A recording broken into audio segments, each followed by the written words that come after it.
So should you buy a fourplex or an eightplex? And what's the difference? Well, anything 4 units or less is really considered residential. And it's going to be driven by Fannie Mae and Freddie Mac underwriting guidelines as it relates to getting a loan. Versus when you go 5 units or above, it's considered a commercial loan, so the financing is completely different.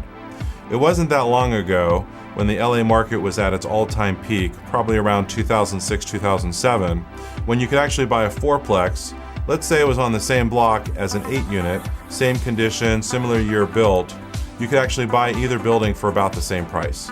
Let's say $1.2 million for your fourplex or $1.2 million for your eightplex. Back then, it made a lot more sense from an investment standpoint to buy an eightplex because you're going to have economies of scale, you're going to have more income, and it's going to cash flow better. However, now, because the residential market has dropped so much with all the REOs, foreclosures, and short sales, a fourplex fell right along with the single-family houses. And so you can buy a fourplex in some parts of Los Angeles today for 30 to 40% below where it was at the peak a few years ago.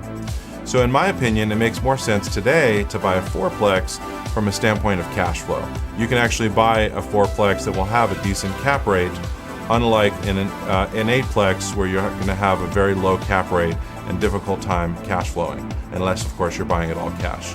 So in my opinion, right now it makes more sense to buy 2 and 4 unit properties than it does to buy an 8 unit.